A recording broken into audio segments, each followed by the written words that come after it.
Hello everyone, मैं हूँ Bharti. Welcome to my channel. चाहूँ कि आप सब लोग अच्छे होंगे ना, चीज़ें स्टोरीज जो है वो सुन रहे होंगे और मुझे बता रहे होंगे। तो आज इस वीडियो में आप लोग के साथ पॉकेट एफएम की एक नॉवल का जो रिव्यू है वो शेयर करने वाली हूँ। बात की जाए इस नॉवल की तो इसे मैंने पिक किया है ट्रेंडिंग नॉवल्स की लिस्ट से और डेफिनेटली जाके इस नॉवल को पढ़ना, मैं आप लोग कह रही हूँ रिग्रेट नहीं करोगे, बहुत पसंद आएगी आप लोगों को। ठीक है, अब कितनी आती है कितनी नहीं आती है ये तो खैर मैं कुछ कह नहीं सकती, लेकिन हाँ मुझे तो काफ़ी ज़्यादा अच्छी लगी।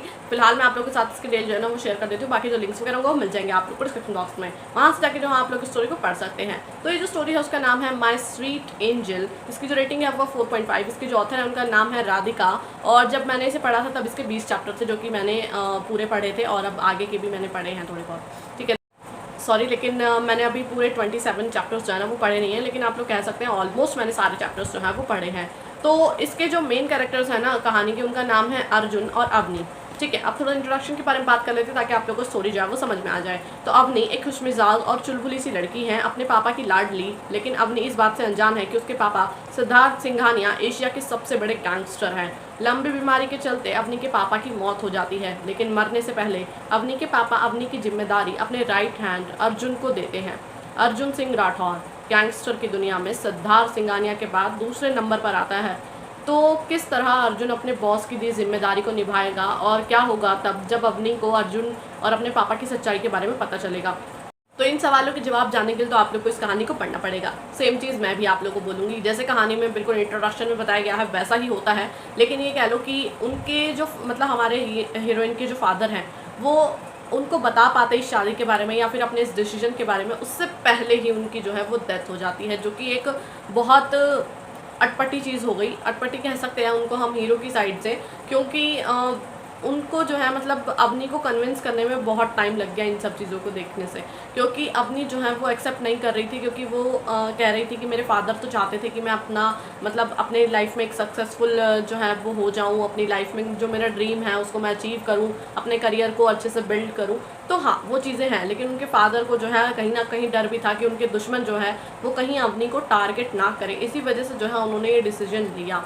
और वो जानते भी हैं कि बेशक चाहे उनकी बेटी कितना ही स्ट्रांग है, लेकिन एक टाइम पे एक इंसान को किसी न किसी की कभी ना कभी तो ज़रूरत पड़ ही जाती है। हालांकि उन्हें अपने लोगों पर भरोसा था, लेकिन फिर भी यार उन्होंने अपने हिसाब से सही डिसीजन लिया, तो कुछ नहीं कहा जा सकता उस चीज़ को लेके। तो इस तरीके की कहानी है। सबसे बड़ा इसमें जो चीज़ है ना वो यही है कि उनको नहीं पता कि उनके डैड जो है वो गैंगस्टर थे, और सेम चीज़ अर्जुन को लेकर भी अप्लाई होती है। हालांकि वो अर्जुन से जो है वो शादी कर लेती हैं, लेकिन वो उन्हें एक्सेप्ट नहीं करती हैं, बल्कि उनसे लड़ती रहती हैं और वो नोक-झोंक वाला सीन तो चलता ही रहता है। लेकिन जहाँ पर भी उन्हें ज़रूरत है ना वहाँ पे हमारे हीरो खड़े रहते हैं उनके लिए हमेशा। और दूसरी चीज़, वो भी कोई मासूम सी शरीफ सी लड़की नहीं है।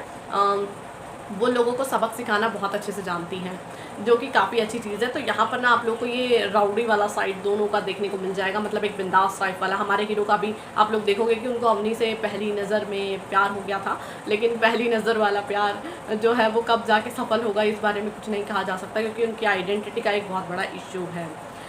दूसरी चीज़ यहाँ पर ये भी है कि हमारे हीरो की जो बहन है वो अवनी की जो है वो बेस्ट फ्रेंड है।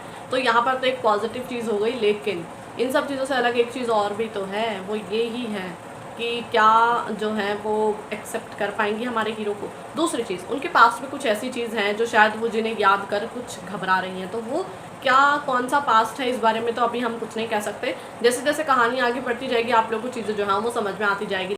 इनकी बॉन्डिंग में वो नोक-झोंक, थोड़ा गुस्सा, नफरत, ये सारी चीज़ें थोड़ा-थोड़ा आप लोगों को देखने को मिलेंगी।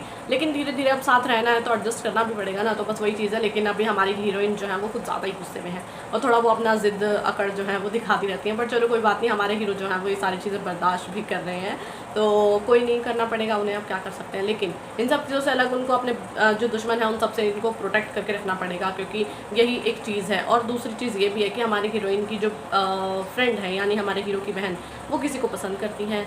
अब वो अपने भाई से कैसे कहें, उन्हें डर लगता है कि कहीं उनका भाई जो है उस लड़के को जानते ना मार दे। क्या करें, अब डर लगता है, क्या किया जा सकता है। जब भाई गैंगस्टर हो तो फिर तो क्या ही हो, है ना। देखो मुझे ना ये गैंगस्टर माफिया वाला सीन काफ़ी ज़्यादा पसंद है, लेकिन अगर पॉजिटिव हो तभी।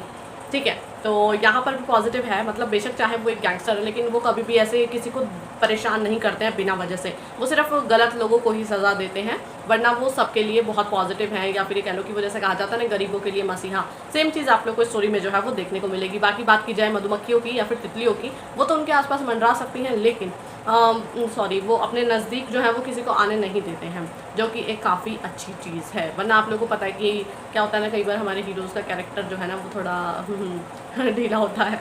लेकिन चलो कोई बात नहीं, यहाँ पर आप लोगों को ये चीज़ देखने को नहीं मिलेगी।